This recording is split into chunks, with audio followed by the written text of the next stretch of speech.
Ok, vamos a empezar un ratico para que vaya conectándose. Buenas tardes.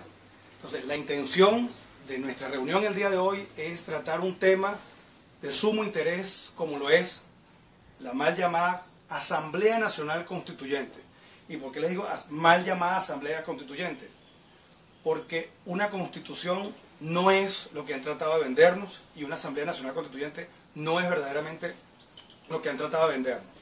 Aquí vamos a analizar cuál es el alcance de una llamada constituyente y su relación con desobediencia y resistencia.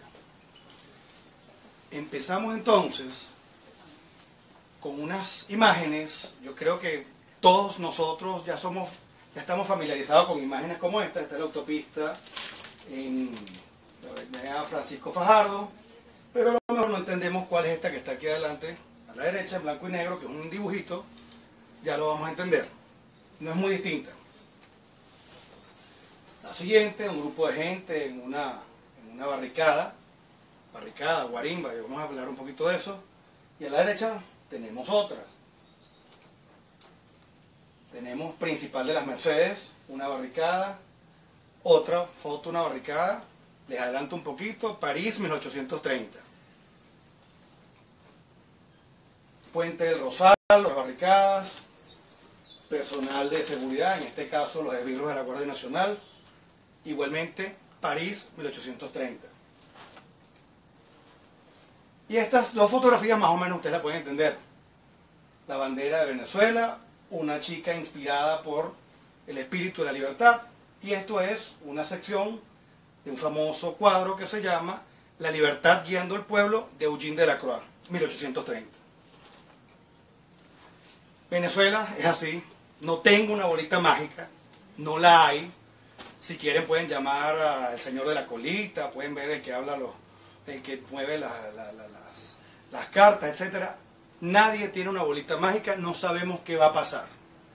Simplemente aquí lo que vamos a hacer es explicar de verdad qué es una constitución, qué es una constituyente, qué es la resistencia, qué es la desobediencia civil y varios antecedentes históricos, y eso nos va a ayudar a tomar nuestras propias decisiones personales, nuestras decisiones familiares, nuestras decisiones empresariales, nuestras decisiones como comunidad y nuestras decisiones como país.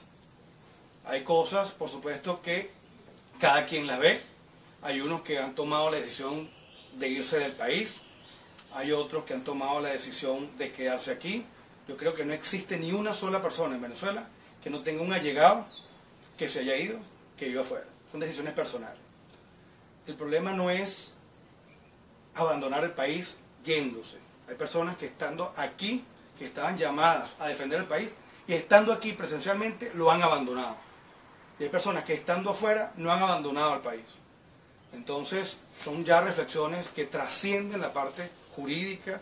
No me gusta dar mi clase diciendo que el artículo tal dice esto, el artículo tal dice aquello, sino simplemente exponer las cosas desde el punto de vista jurídico como son, históricas como ocurrieron, y nos ayudan a tomar nuestras propias decisiones.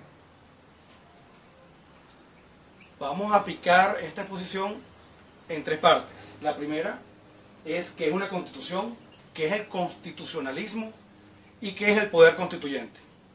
Luego una parte que es el despotismo, qué es el totalitarismo, qué es el absolutismo, qué es la dictadura y qué es la tiranía. Porque vemos que dicen que fulano de tal fue un tirano, y el otro fue un déspota, y este fue un dictador. Y los usamos, sabemos, sentimos más o menos qué es, pero vemos que no estamos a veces muy claros. Vamos a tomar una cita de alguien que en 1777 describió que es un tirano, y yo creo que es la que más se adecua a lo que estamos viviendo. Y luego ver qué es la desobediencia civil, la legítima defensa, la resistencia constitucional. Vamos a la primera pregunta. ¿Qué es una constitución? Pueden responder, no hay problema, no. Bueno, vamos a empezar con qué no es una constitución. Una constitución no es un librito que yo digo, mira, aquí dice, aquí está, ¿qué hacemos? Y yo mando, etc. La constitución es una situación material de hecho en la cual un Estado, y específicamente el gobierno, el Ejecutivo, está sometido al derecho. Un ejercicio que hice yo antes de venir para acá. Cuando la Constitución dice tal artículo, ejemplo, famoso 350, no, la resistencia civil, la desobediencia, etc. Tengo, por ejemplo, esto es la copia de mi partida de nacimiento. Esta es mi partida de nacimiento. Para venir para acá, agarré, la saqué, la busqué, la conseguí en 20 minutos. Hay gente que tarda un poquito más, gente que tarda 1 hora, gente que tarda 2 horas. El hecho es que yo la consigo la mía en 20 minutos. Yo me llamo Roberto, no porque aquí dice que yo me llamo Roberto. Es porque mis padres me pusieron Roberto y le dijeron a una autoridad, llámese Roberto, y me lo pusieron aquí. Mis padres son mis padres, no porque aparece aquí. Mire, demuestre que estos son sus padres. No, no. Mis padres son mis padres y fueron a una autoridad y dijeron, mira, nosotros somos el papá de este muchacho. Y lo asentaron aquí. Y yo nací en Baruta, no porque lo hice aquí, es porque de verdad yo nací en Baruta y lo asentaron aquí. Una constitución es eso. Es la declaración de un pueblo, de sus ciudadanos, soberanos, vamos a hablar de soberanía, algo muy importante, que se reúnen y dicen, vamos a ponerle límites al poder. Eso es una constitución. Antes de seguir con el tema de la constitución, vamos a entender varias cosas. Y luego lo vamos a utilizar otra vez. ¿Qué es la soberanía? Vamos a suponer que yo agarro y soy dueño de esta casa. Soberano es hacer lo que me da la gana. Yo puedo meter a alguien aquí y picarlo en cuadritos. No, yo soy soberano, no se me puede meter ahí. Soberanía es impunidad. No es impunidad. Soberanía es el poder de decidir nuestros destinos. El poder de controlar al poder. Y el poder de dictar leyes. ¿Qué es dictar leyes? Ponernos de acuerdo. La ley tienden a entenderla como que, bueno, yo te mando, es la ley, obedece la ley. No. La ley es la organización del mejor ejercicio de los derechos. Nos ponemos de acuerdo para ver cómo ejercitamos nuestros derechos. Si en Venezuela existiese un solo carro y yo me quiero ir de aquí a Valencia, yo me puedo ir por el canal derecho, por el izquierdo, por el hombrillo, por el del otro lado, porque soy yo solo. Si somos dos, nos empezamos a poner de acuerdo. Bueno, yo me voy por aquí y tú te vienes por aquí. Bueno, pero ¿qué vamos a hacerlo como en Inglaterra? Ah, bueno, vamos a ponernos de acuerdo. La ley, si la vemos como lo que es en asamblea, todas las personas que viven, todos los ciudadanos que viven en un pueblo, se ponen de acuerdo para organizar sus derechos, vemos que la perspectiva de lo que es el derecho es distinto, de lo que la ley es distinto. Pues igual ocurre con la Constitución. La Constitución es limitar al poder. Y nuevamente, antes de seguir a lo que es una Constitución, como es limitar el poder, vamos a empezar a entender que es una tiranía, que es una dictadura, que es el absolutismo, que es el totalitarismo, etcétera, etcétera, etcétera. Pues digamos que la tiranía es el género. Y dentro de ese género tienes varias maneras de ejercicio de la tiranía. Totalitario es cuando agarras el Estado total y cambias las instituciones. Absolutismo, digamos, es un grado menor. Tienes las instituciones que ya están fundadas y tú las usas absolutamente. La dictadura tiene más que ver con los estados de excepción, porque es un dictado. Por ejemplo, grandes dictadores. Julio César fue un dictador. Sebastián Francisco de Miranda fue un dictador, tenía título de dictador. Y Bolívar fue un dictador. Bolívar tuvo una dictadura, se le dio un título de dictador, y en la Asamblea de 1819 entrega la dictadura ¿a quién? A la Asamblea. ¿Para qué? Para que dicten la Constitución de 1819. Pero es dictador, es decir, una sola persona dicta. Es otra clase que podemos hacer larguísima, lo que son estados de excepción y estados excepcionales y lo que es legislación de emergencia. Pero quien mejor ha definido qué es una dictadura o qué es una tiranía y de ahí cualquier otro tipo, es un señor que se llamó Vittorio Alfieri, quien en 1777 dijo nada más y nada más menos que esto. Se debe dar indistintamente el nombre de tiranía a toda clase de gobierno en el cual la persona encargada de la ejecución de las leyes puede hacerlas, destruirlas, violarlas, interpretarlas, entorpecerlas, suspenderlas o simplemente eludirlas con la certeza de la impunidad. Que este violador de las leyes sea hereditario o electivo, usurpador o legítimo, bueno o malo, uno o muchos, cualquiera, en fin, con una fuerza efectiva capaz de darle este poder, es tirano. Toda la sociedad que lo admite está bajo la tiranía y todo el pueblo que lo sufre es esclavo. 1777. ¿Okay? No tenía que haber estado en Alemania del 33 para poderlo entender. Entonces creo que esto es uno de los conceptos que yo creo más adecuado a lo que es la tiranía, y por supuesto aguas abajo uno ve si es verdad, si no es mentira, si tiene más rasgos de dictador que de absolutista, si cambia el Estado completo o no, etc. Entonces, ahora sí vamos a entrar a lo que es la Constitución. Entonces, una Constitución, ya dijimos que no es un librito, es una situación material de sometimiento del poder a la ley, y es su límite al poder. Jamás puede entenderse como instrumento del ejercicio del poder, de su ejercicio. La idea de Constitución como límite al poder no es nueva, no es venezolana, no es siquiera americana, tiene sus antecedentes. Si le preguntamos a los de los Estados Unidos y a los ingleses, van a decir la Carta Magna de 1215, que fue cuando controlaron a Juan Sin Tierra el ejercicio del poder, que los llegaron y por haber fijado los impuestos, no por asamblea, le pusieron un parado. Pero si nos preguntan a quienes formamos parte de una cultura más continental europea, tienen los antecedentes de los decretas de León, que son de 1188, que en la ciudad de León se reunieron el clero, el pueblo y la corona, y le pusieron límites creo que fue Alfonso IX. Entonces de ahí viene el concepto de límite al poder. Y salieron esos decretas que eran: no le podrás expropiar a la gente las cosas sin juicio, les tendrás que respetar el juicio, tendrás que dejar que se defiendan, los jueces deberán decidir en tal o cual tiempo, y para fijar impuestos debe ser en asamblea, porque la asamblea es la reunión de todos.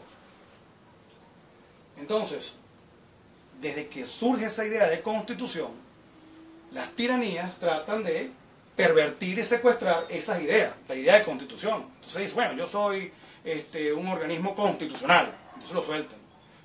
Fulano de tal es presidente constitucional. Como si eso significase tener más poder. Y es lo contrario, estar restringido y sometido al poder.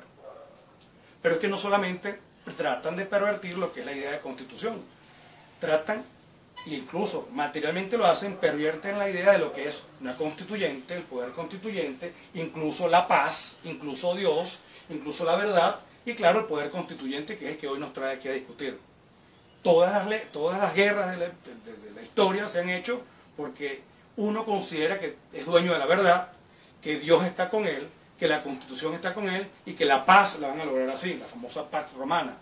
Entonces vemos cómo cuando llaman al diálogo, llaman a la paz, posiblemente puede haber una perversión, incluso semántica, y va más allá a las ideas. Por eso es que vemos y vivimos en un mundo y en un país lleno de falacias. Falacia es una estructura argumentativa que, partiendo de un hecho real, tienes una conclusión errada y manipulada. O los eufemismos. O sea, tú no compras leche, compras bebida lactosa, algo así, o no es jugo de naranja, sino bebida naranjada. Entonces, todo es unas falacias y unos eufemismos. Pero también nos llega a la neolengua del poder. Hay un libro que se llama La neolengua del poder, que vemos como desde el día 1, 2 de febrero de 1998, 2 de febrero de 1999, todo es una lengua totalmente tratando de pervertir las ideas, más allá de la palabra como tal, las ideas que van encerradas en ella. El concepto de pueblo, date cuenta que ya nadie habla de ciudadanos, sino pueblo, popular, pueblo. ¿Y dónde está lo cívico? O sea, que porque el pueblo es un grupo de gente y a lo mejor actúan a los golpes, pero ¿dónde está el ciudadano? Porque el ciudadano es aquel que forma parte del pueblo, pero que tiene conciencia de sus deberes y de sus obligaciones. ¿Desde hace cuánto no escuchamos de ciertos sectores que se habla del ciudadano? o poder ciudadano, sino todo el pueblo y todo popular, y nada ciudadano.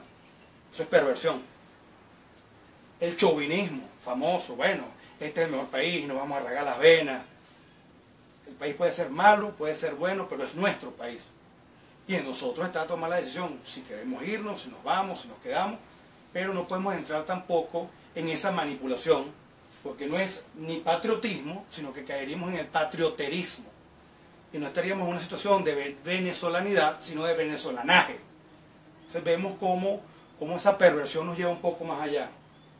Y otras más desviaciones, que cada uno de nosotros aquí pudiera dar una larga lista. Una constitución tiene dos pilares, así como una casa tiene, dependiendo de cómo la vas a erigir, tiene tantas columnas, etc. Tiene dos pilares. Uno es el control del poder en cuanto a sus órganos, cuántas ramas de poder tiene, cómo se articulan, cómo se deciden. Y otro es los derechos. Los derechos constitucionales, el primer obligado, porque todos estamos obligados a seguir, porque nadie puede quitarle la vida a otro, ni quitarle la propiedad a otro, pero el primer obligado es el Estado, principalmente el gobierno, el Ejecutivo.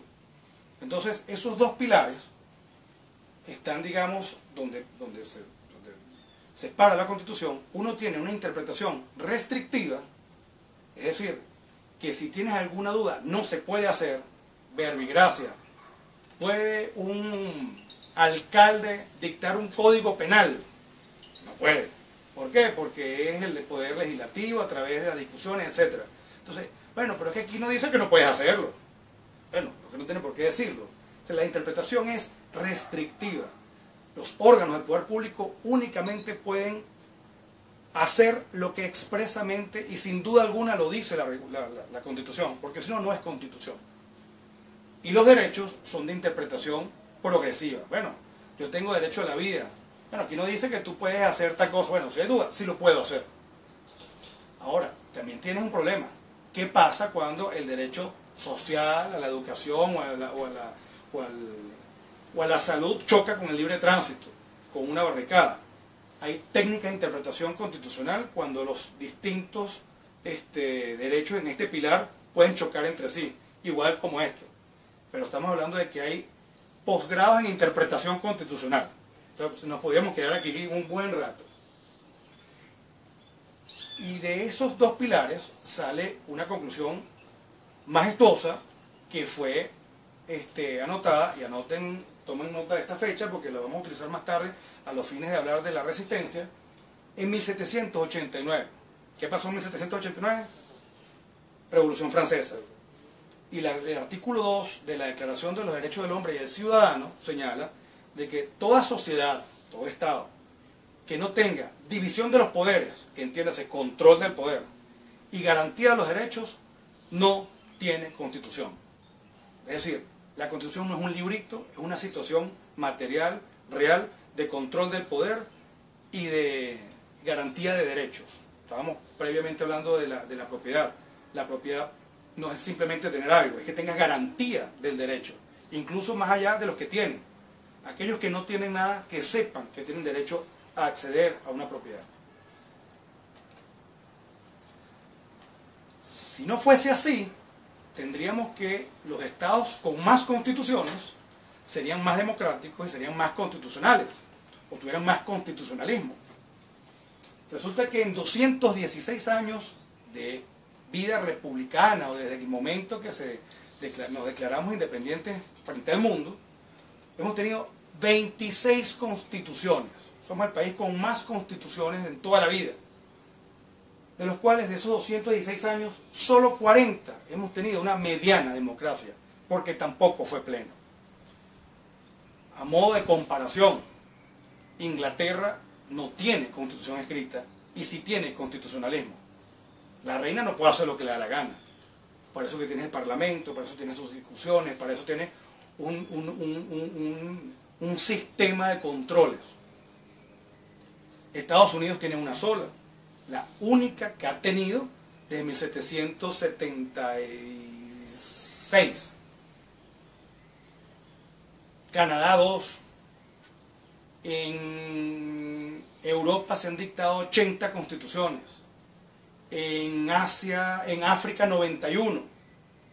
Y en Latinoamérica 245. Entonces sería nuestra región la más constitucional, porque dividimos entre el número de personas, tenemos más constitución que todos los demás, más que los ingleses. Entonces, siendo una constitución un límite al poder, que entendemos por poder constituyente, sería el acto de soberanía, y ya vamos a meternos un poquito más allá de lo que es soberanía, mediante el cual sus titulares fijan los límites al poder y los someten al derecho. Y en modo alguno, una cosa contraria a esa finalidad, lo que sería una impostura y una fachada de constitucionalismo. Uso el concepto de fachada porque hay un gran estudioso recién fallecido, que se llamó el doctor Santori, que decía que hay constituciones fachadas, que simplemente es un texto normativo, o sea, nominativo, pero no fungía, no funcionaba, no se articulaba, no se activaba como constitución. ¿Tiene límites el poder constituyente? Porque nos hemos escuchado que no tiene límites, que puede hacer un montón de cosas, etc. El poder constituyente, entendido de verdad como es, no esta impostura que tratan de señalar, sí tiene límites, no puede hacer lo que le da la gana. ¿Cuáles son esos límites? El primero sería, bueno, y no solamente el poder constituyente en su resultado final, que sería una constitución, una verdadera constitución. Es desde su inicio, desde su iniciativa, convocatoria, elección de los constituyentes, deliberación, discusión, verificación y luego la parte final. Todo tiene sus límites. ¿Se acuerdan que hablamos de los dos pilares? O sea, el primero de los pilares es también un límite al propio poder constituyente. Es decir, los derechos humanos, vamos a hablar de los derechos humanos, que son progresivos. Un Estado que ya haya abolido la esclavitud y la pena de muerte no puede volver a tener pena de muerte. Un Estado que haya pasado de elección de segundo grado a elección universal no puede pasar otra vez a esa elección de segundo grado. Los colegios electorales, bueno, pero que en Estados Unidos hacen así, asado, porque no han pasado a universal. Y date cuenta cómo hay estándares y hay sentimientos de democracia sin que haga falta. Date cuenta que una de las principales críticas que se le hizo a esta elección de Trump es la de los colegios electorales. Bueno, ponen el tapete si pasan a elección universal o no. El hecho es que tengas elecciones universales no te hace más democrático que el otro, porque tuviéramos 26 constituciones y fuéramos más democráticos. El hecho es que tú no puedes echar para atrás. Aceptar lo contrario sería que un Estado diga, bueno, nuestra economía nacional va a estar sustentada en la esclavitud, la trata de blancas y el narcotráfico. Imposible, ¿no? Entonces, eso es un límite al ejercicio del poder constituyente. ¿Cuál es el otro?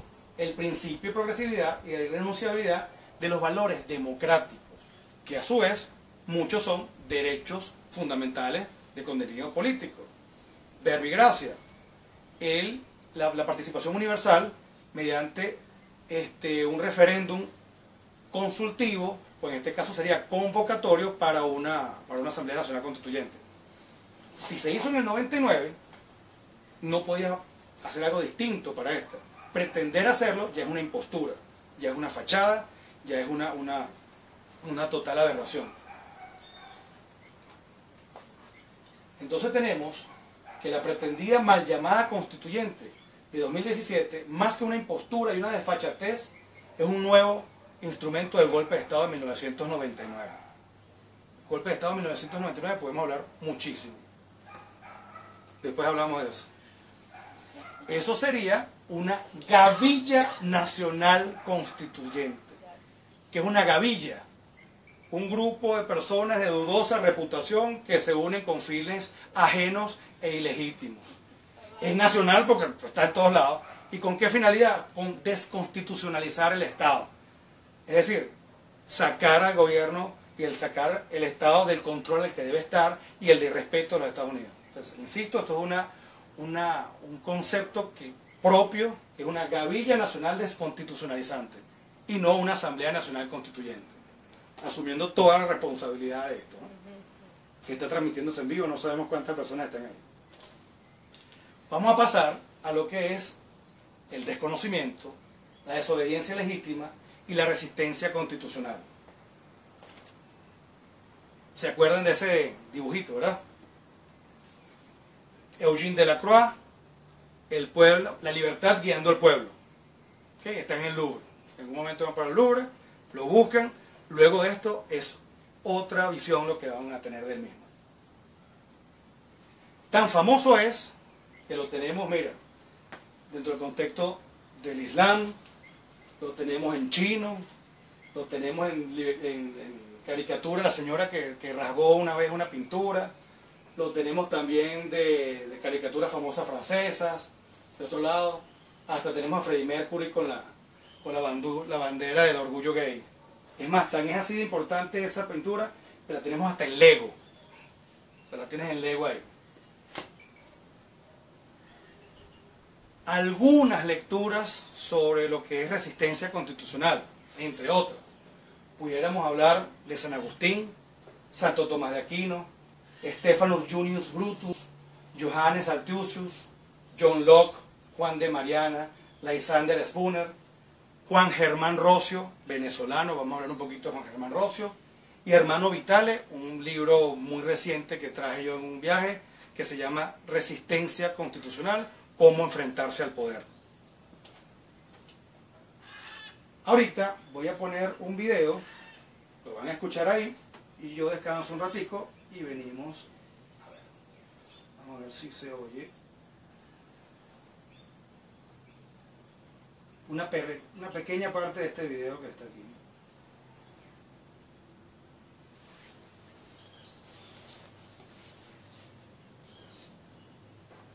El pintor y su obra.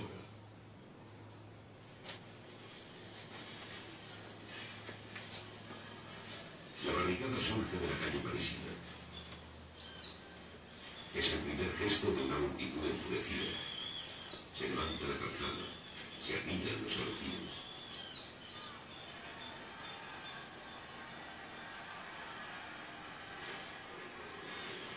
Se amontonan empalizadas, árboles y faroles. Cada barricada ve aparecer sus jefes, sus soldados, sus cantineras, sus golfillos. La mayoría de las veces, esto termina en un valle de sangre. A cada generación, todo vuelve a empezar. Bajo los adoquines, la imagen. 28 de junio de 1830. La libertad guiando al pueblo. 1830.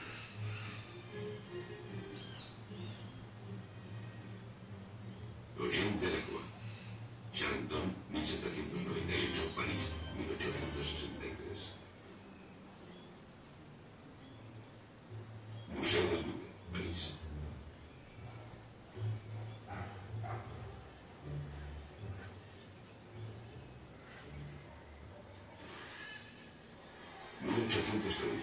El 26 de julio, el rey Carlos X suspende la libertad de prensa, disuelve la Cámara, modifica las elecciones y con ello provoca 3 jornadas de disturbios, las 3 gloriosas. 27 de julio, primeras manifestaciones, se organizan comités. 28 de julio, barricadas en París, en Nuestra Señora ondea la bandera tricolor. Hace un calor de más de 35 grados. El ejército toma por asalto las barricadas. 29 de julio, los sublevados triunfan en todo París. Una comisión municipal depone a Carlos X y hace que vuelva a París el duque de Orleans. El 31 de julio, Lafayette le recibe y le abraza bajo la bandera en el balcón del ayuntamiento. La Cámara de Diputados le corona con el nombre de Luis Felipe I. La bandera tricolor sustituye a la bandera blanca.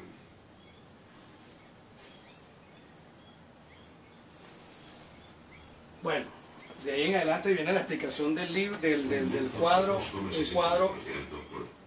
un cuadro espectacular. Me imagino que no lo van a ver de la misma manera de ahorita en adelante, ¿no? Entonces, hay un antes y un después. para el tema que vamos a hablar ahorita, que es resistencia constitucional, lo que es desobediencia, hay que tener claro una cosa, que es un antes y un después de.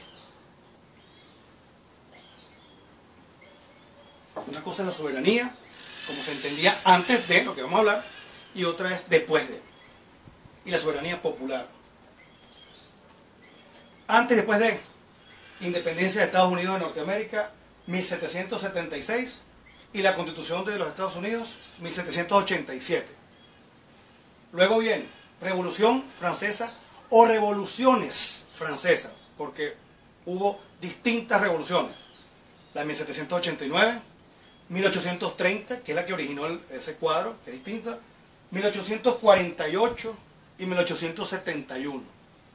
Entonces, es distinto la percepción de los Estados Unidos, incluso de nosotros, América latinoamericana y otra ibérica, que la francesa. Recuerda que las francesas nunca se declararon independientes, o sea, ellos eran colonias entre sí.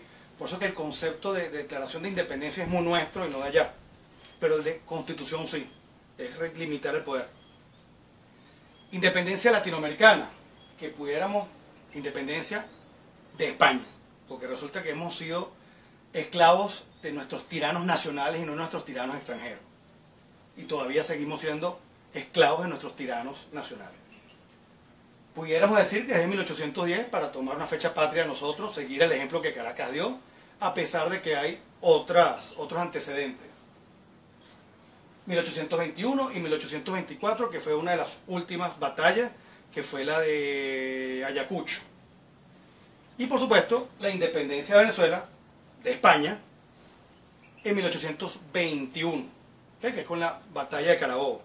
Pero a pesar de que nuestra independencia o nuestras gestas independentistas iniciaron en 1810, es hasta el 1821 que se da la independencia definitiva. Ya sabemos que si bien la soberanía es el derecho, la manera que tenemos de regularnos a nosotros mismos, antes de esos hechos, el soberano se entendía que era el rey. Antes de la Revolución Francesa, que fue Luis XVI, tenía Luis XV y Luis XIV, Luis XIV decía, el Estado soy yo. Incluso el concepto de Estado era más allá. Tenía así que era el soberano. El soberano era el rey. Luego de estos hechos, ya entendemos que el soberano no es el rey. El soberano es el pueblo. El soberano es la civilización, los civiles, los ciudadanos. Por eso que cuando el artículo, no hay que leerlo, el 347, el de la Constitución, no. La soberanía de nosotros no está en el 346 o el 347 porque lo diga esa Constitución, no, es porque es así. Y viene reafirmado así de 1810, 1811, nuestra Declaración de Independencia.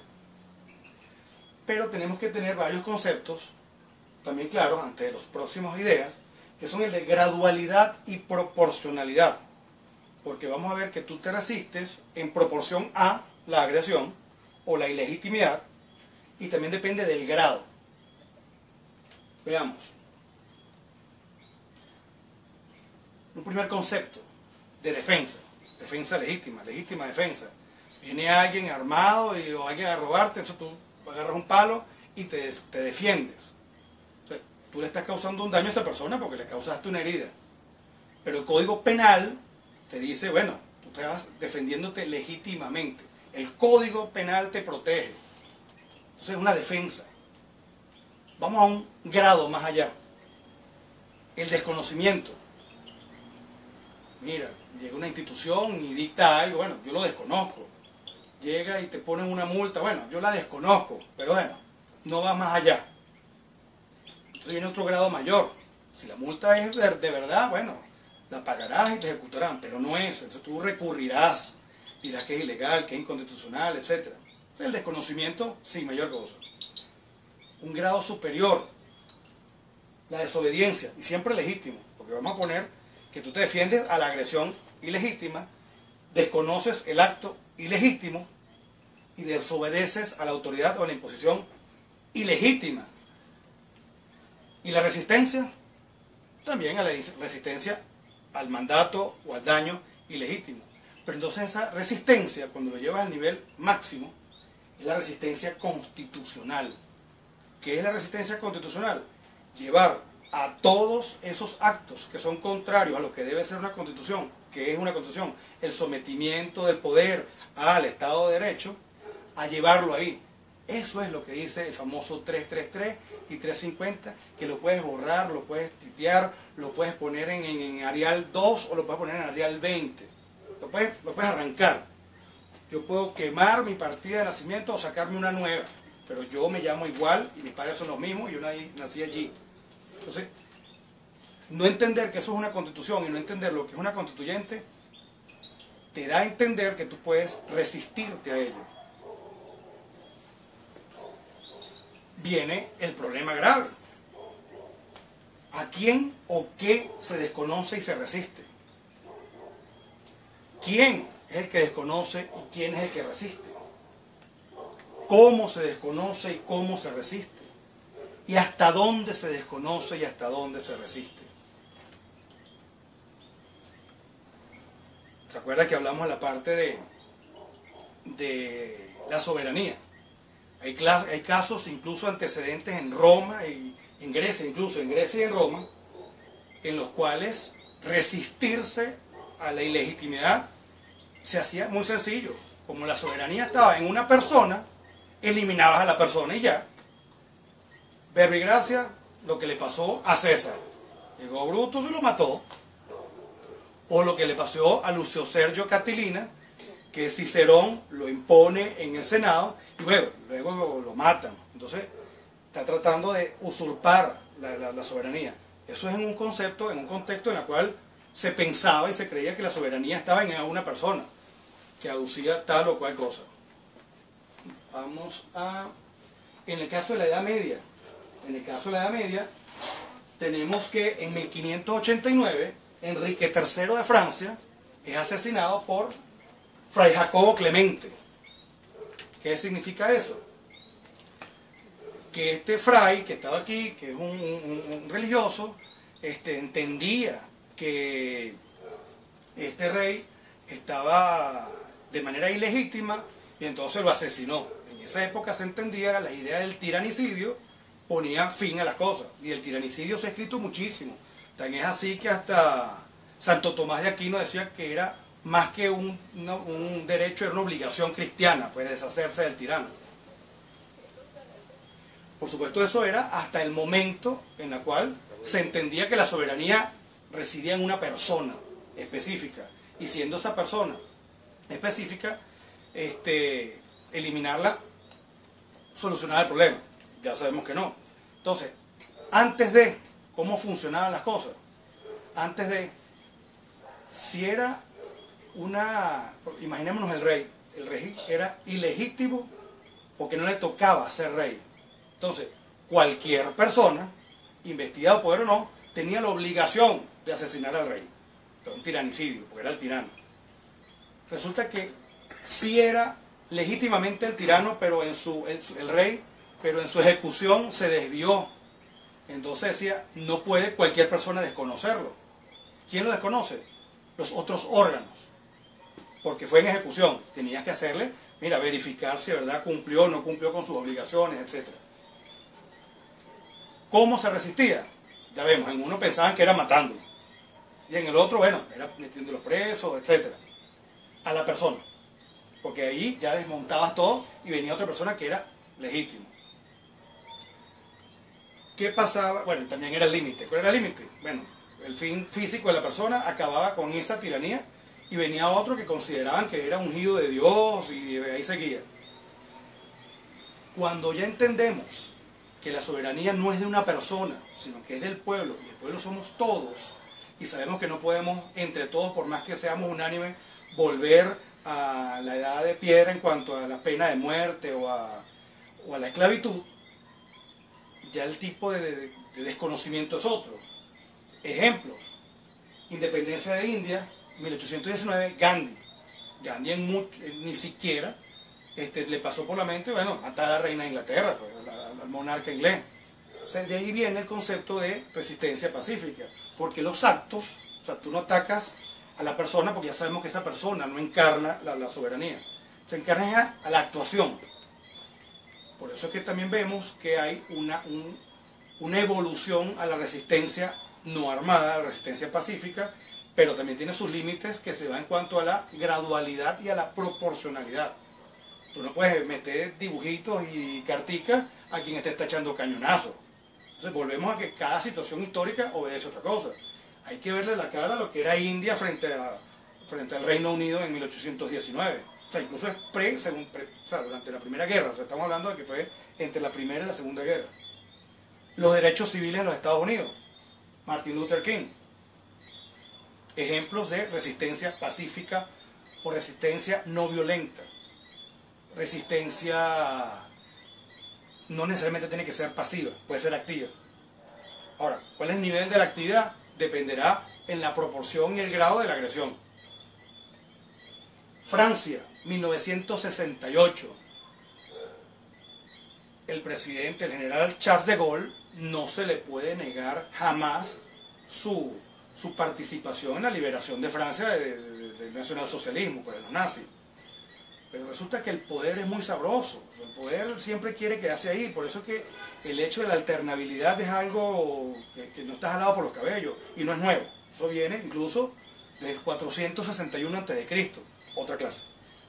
Entonces vemos cómo Charles de Gaulle se quedó pegado ahí, se quedó pegado ahí, se quedó pegado ahí, y las primeras imágenes, el primer video que vimos, era de las barricadas en 1968, mayo del 68, en virtud del cual este momento eran grupos de izquierda que se sentían oprimidos, porque si hay algo de la izquierda que viven victimizados, o sea, mandando, son víctimas. Pues.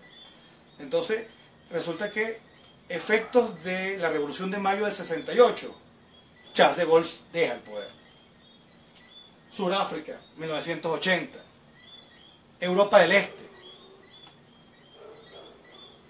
Y como estamos en Venezuela, vamos a hacer un capítulo aparte de Venezuela. Tenemos también un antes y un después de Venezuela. Antes, vamos a llevarlo, antes de la Revolución Francesa, de la independencia americana, etc., nuestros padres fundadores, no utilicemos la founding fathers para que no vayan a pensar que nos estamos copiando del sistema americano, pero sí, todos los ideadores de Venezuela como república independiente, como república, no somos monarquía, no somos república, y eso nos lleva ciertas características propias de serlo, se inspiraron en estas ideas. Y vemos cómo desde 1810, quien era nuestro rey, nosotros le debíamos obediencia a Felipe VII, a Fernando VII de Borbón, resulta que él entrega el trono a favor de uno de los Bonaparte. Entonces ya ahí nosotros decíamos, no estamos obligados a obedecer al rey, que es ilegítimo. Eso después se convirtió en, su desviación fue tal que inspiró a que, mira, no solamente que no estamos obligados a obedecer a un rey que es ilegítimo, es que con ello tenemos derecho a nuestra propia independencia y a poder, nuestra propia soberanía en cuanto a elegir nuestros destinos.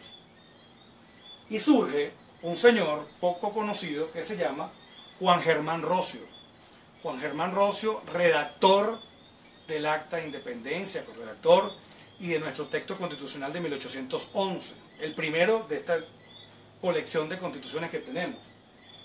Y en ese momento recordemos que el soberano, que era el rey, era ungido por Dios, era puesto por Dios a regirnos.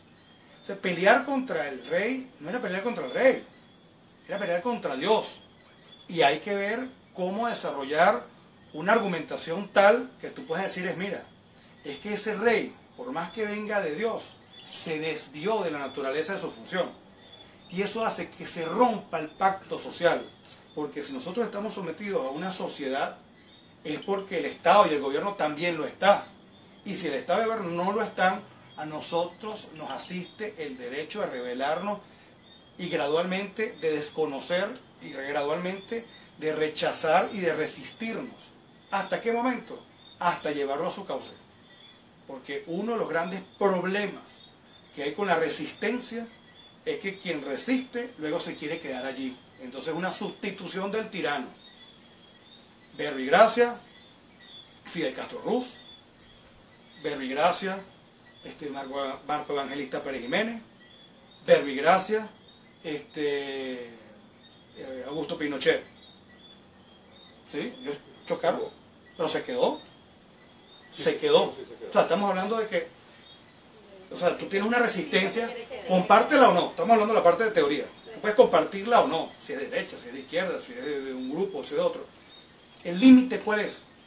Por eso es que el temor de muchas sociedades modernas, no, porque entonces llega un grupo de militares y ponen orden aquí. No, porque no es republicano, no es democrático, no es constitucional que los militares manden. No, no existe.